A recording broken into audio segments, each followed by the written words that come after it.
نظر نہیں آتا. اور چونکہ نبی صلی اللہ علیہ وسلم نے ہمیں یہ سکھایا کہ چاند دیکھ کے روزہ رکھو، اس لیے ہم ایک دن اور موج کر لیتے ہیں. مجھے ہمیشہ پاکستان میں ایک ایڈڈ بینیفٹ یہ نظر آتا ہے ایک دن پیچھے ہونے کا کہ زیادہ اچھی طرح تیاری ہو جاتی. لاسٹ مومنٹ تک بھی ہم تیاری کرتے رہتے ہیں لیکن ساری تیاری مکمل نہیں ہوتی. جسمانی تیاری، ذہنی تیاری، روحانی تیاری، کئی اعتبار سے ہمیں تیار ہونا ہوتا ہے. اس طرح جب ایک دن اور ملتا ہے مہلت کا تو مجھے بہت غنیمت لگتا ہے کہ اللہ تیرا شکر ہے کہ ایک دن اور مل گیا. پھر سوچتی ہوں کہ کیا موت کے وقت بھی ایک گھنٹہ، ایک دن اور ملے گا کہ مزید کچھ کر سکوں. تو اس کے لیے مجھے آج ہی کچھ کرنا ہے.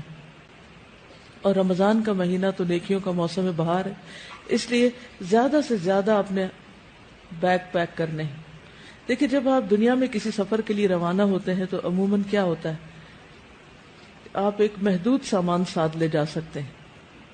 مختلف فلائٹس پر 20 kgs، 25 kgs، 30 kgs کی اجازت ہوتی. کچھ فلائٹس پر 2 بیگ لے جانے کی اجازت ہوتی، کچھ پر اسٹرکٹلی صرف 1 بیگ لے جا سکتے ہیں. اب اگر آپ 2 مہینے کے لیے ٹریول کر رہے ہیں تو 1 بیگ میں کیا کچھ لے کے جا سکتے ہیں؟ کتنا کچھ زیادہ نہیں لے جایا جا سکتا اور بہت سلیکشن کرنی پڑتی. لیکن آخرت کے لیے جب آپ کو اپنے نیکیوں کے بیگ بھرنے، اپنے سوٹ کیسز پیک کرنے ہیں تو کوئی لمٹ ہے وزن کی؟ ہے کچھ نہیں.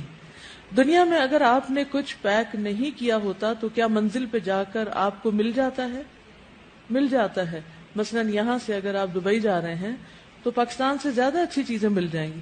آپ اپنا ٹوتھ پیسٹ لے جانا بھول گئے، آپ ٹوتھ برش لے جانا بھول گئے، آپ ٹاول لے جانا بھول گئے، وغیرہ وغیرہ. تو کیا ہوگا؟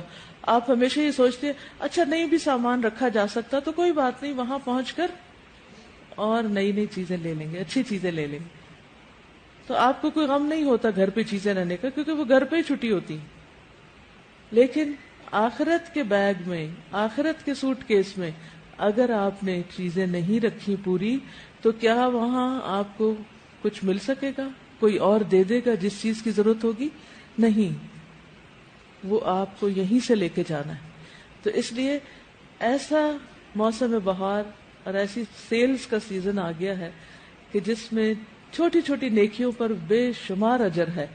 خوب بیگ بھر لے اور اس کے لیے چست چاقو چوبند ہو جائیں، کمر باندھ لیں، گیٹ ریڈی. ٹھیک.